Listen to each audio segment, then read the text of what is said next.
Allô tout le monde! Aujourd'hui, je vous fais une vidéo sur le zéro déchet.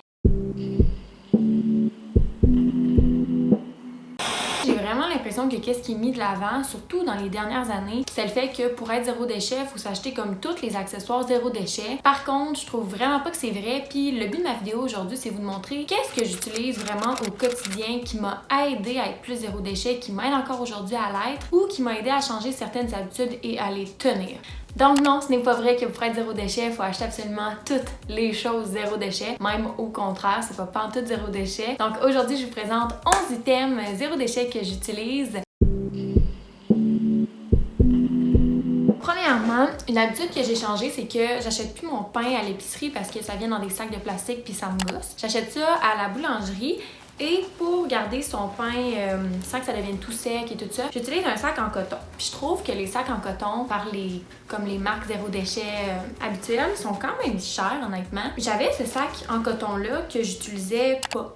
Et maintenant, je l'utilise pour faire mon épicerie, mais aussi pour aller chercher mon pain. Sincèrement, là, ça fait super bien la job. Regardez le pain. Ça garde le pain frais environ 2-3 jours sur le comptoir, puis ensuite on met au congélateur. Le sac est super résistant. N'importe quel sac de coton, qui est 100% coton en fait, peut vraiment faire l'affaire. Donc si vous en avez un chez vous, au lieu de peut-être en acheter un qui est comme trendy, utilisez celui que vous avez déjà, ça va faire amplement. Le deuxième item que je veux vous présenter, en fait, c'est mon détergent en vrac et mon savon à vaisselle en vrac. Là, vous voyez, là, ils sont pas mal finis. Je suis due pour aller en chercher. Ce qui est fun avec ça, c'est que c'est ridiculement pas cher. Pour le savon à vaisselle, on parle d'environ 3$ pour tout le bidon. Puis à chaque fois, sauve le contenant en plastique. Donc c'est super le fun pour ça, ça mousse hyper bien. Vraiment, là, j'ai rien de négatif à dire là-dessus. Je suis vendue complètement. Le détergent, en fait, j'avais rempli la bouteille ici environ en septembre. Puis à raison de 2 à 3 brassées par semaine environ, là, je l'ai pas mal terminé. J'ai utilisé ma dernière cette semaine parce que ça prend vraiment pas beaucoup. Ça en prend une cuillère à soupe pour une brassée standard, ce qui fait que ça dure une éternité. Et pour le pot, c'était 4$. Pour faire la vaisselle aussi, il existe toutes sortes d'accessoires zéro déchet. Moi, j'en ai essayé quelques-uns, puis je vous dirais que qu'est-ce que j'aime vraiment, que j'adore, c'est les éponges réutilisables comme ça. J'ai celle-ci depuis cet été. Ce qui est fun, c'est qu'on peut les mettre au lavage à la laveuse en même temps qu'on fait notre brassée de guenilles, de serviettes et tout ça. Ça se lave super bien. Honnêtement, je pense qu'ils sont pas mal comme quand je les avais achetés.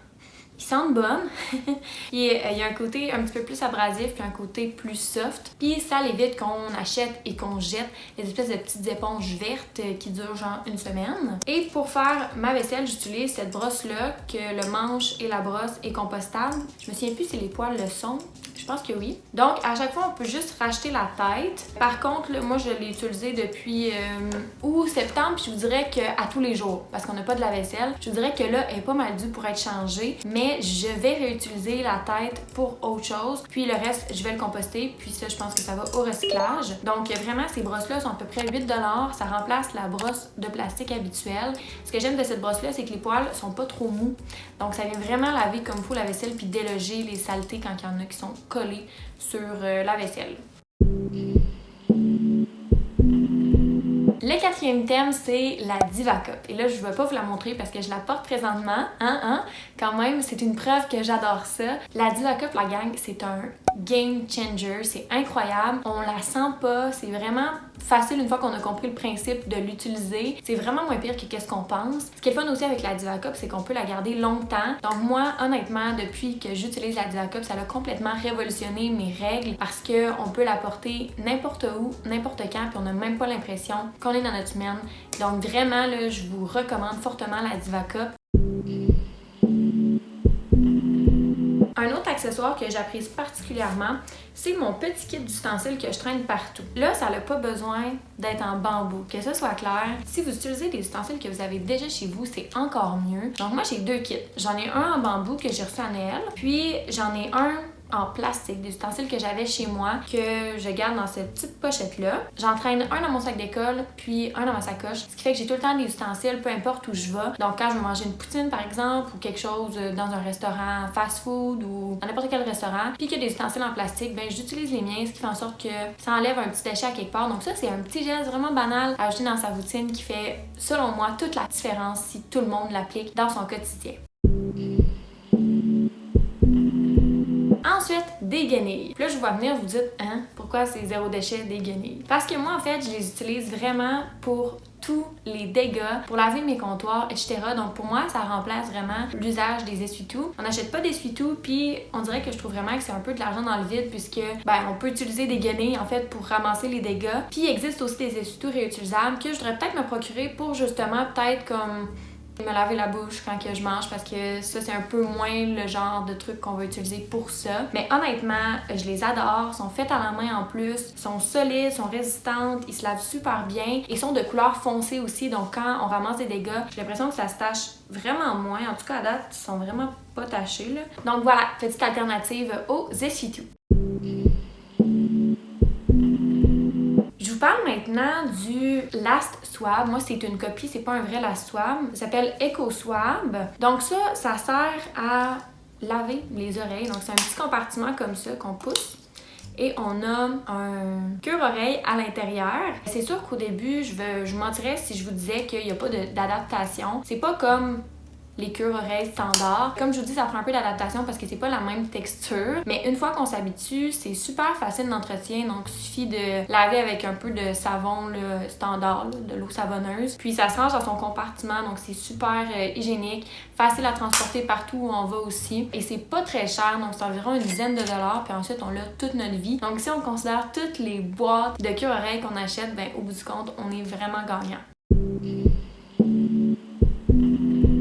Je vous présente maintenant un produit que j'utilise pour me raser. En fait, j'en utilise deux. Donc, le premier, c'est le rasoir Rockwell, qui est un rasoir en fait en acier inoxydable comme ça, qu'on peut remplacer la lame à chaque fois. Les lames sont recyclables, fait que pour ça, c'est super écologique. C'est vraiment pas tant cher. Je pense que le rasoir était 20$, puis les lames, une boîte de 20 lames, c'est 10$.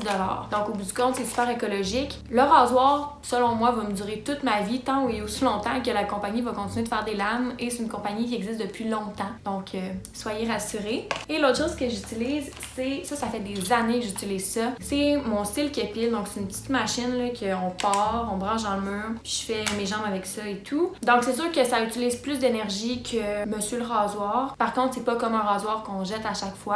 Je tiens quand même à vous dire que si vous avez un rasoir présentement que vous changez la tête à chaque fois, par exemple, je pense que la marque Gillette font ça, des rasoirs que tu peux tout le temps racheter la tête. Si votre rasoir fonctionne encore super bien, c'est peut-être pas la meilleure idée de le jeter pour vous acheter un rasoir comme ça. Moi, je pense tout le temps qu'il faut venir à bout d'un objet avant de s'en procurer un autre qui est réutilisable, qui est plus écologique. Donc, changer une habitude graduellement, puis changer une habitude à la fois. Donc, posez-vous tout le temps la question, est-ce que ça vaut la peine que je jette qu'est-ce que j'ai déjà pour m'acheter un qui est plus écologique? Parce que si je le jette puis qui est encore utile, on vient de créer un déchet dans le fond en allant en acheter un autre puis en jetant celui qui est encore fonctionnel. Pour chaque item que je vous montre, c'est des items que j'ai ajoutés à ma routine petit à petit et que maintenant j'utilise, mais que la brosse à vaisselle, par exemple, au départ, si j'avais une brosse en plastique, je l'ai utilisée vraiment jusqu'à la fin. Ensuite, je m'en suis acheté une comme ça. Maintenant, pour le vrac, pour entreposer la nourriture que je vais chercher en vrac, j'utilise des contenants de sauces que j'ai achetés à l'épicerie, donc des genres de sauces classico, autres sauces, autres pots. Je lave ces pots-là puis je les réutilise ensuite. C'est comme ça que j'ai comme réussi à avoir une panoplie de pots pour le vrac. Parce que de cette façon-là, en fait, c'est un item qui a déjà été créé, donc ça nécessite pas de nouvelle énergie pour créer un nouveau pot full beau que vous allez acheter. Un autre truc que j'utilise vraiment à tous les jours, à chaque fois que je lave mes cheveux en fait, puis qui est super utile, c'est un shampoing comme ça solide. Le shampoing solide, ça remplace une bouteille de plastique. C'est vraiment génial parce que ça dure plusieurs mois. Imaginez si pendant toute l'année vous utilisez du shampoing solide, vous pouvez dans le fond sauver l'équivalent de 4-5 bouteilles de shampoing, ce qui est énorme si on pense que tout le monde pourrait appliquer ce changement-là à leur vie. Moi, je fais le mien qui est hyper facile à faire, très économique, ça coûte presque rien. C'est débile, il marche super bien. D'ailleurs, je vais vous mettre la vidéo de ma recette ici et dans la barre de description si jamais vous voulez aller voir la recette et faire vous aussi votre shampoing solide, personnalisable aussi, donc peu importe votre type de cheveux, vous pouvez l'adapter pour qu'il vous convienne. Dernier item que je trouve vraiment utile et fabuleux et que j'adore, c'est ma crème maison. Donc je fais la même recette de crème depuis environ 2 ans. Une pour l'été, automne et une pour hiver, printemps. Dites-vous qu'à chaque fois que vous faites votre propre crème, vous économisez un pot en plastique acheté industriellement dans les pharmacies ou autres. Elles sont trop bonnes en plus. Ce qui est génial quand on fait nos cosmétiques, c'est qu'on sait qu'est-ce qu'il y a à l'intérieur, on sait qu'est-ce qu'on met sur notre peau, il n'y a pas de secrets cachés, de produits chimiques, etc. Donc encore une fois, je vous mets la vidéo avec la recette dans la barre d'infos et juste ici. C'est tous des items que j'utilise au quotidien. Puis tu sais, je vous dirais qu'il y en a d'autres aussi, mais je voulais pas que la vidéo dure 50 000 ans. Si c'est le genre de truc que vous voulez une suite, dites-moi dans les commentaires, ça va me faire plaisir de vous faire une vidéo 2 avec les autres items zéro déchet que j'utilise. J'aimerais bien savoir c'est quoi votre indispensable zéro déchet. Qu'est-ce que vous, là, vous trouvez vraiment que c'est nécessaire d'avoir, que vous trouvez utile à votre quotidien puis qui vous aide dans votre démarche. J'espère que vous avez aimé la vidéo. Si c'est le cas, n'oubliez pas de vous abonner et d'activer la cloche aussi pour avoir des notifications pour les prochaines vidéos. Puis moi, je vous dis à la prochaine pour une autre vidéo. Bye tout le monde!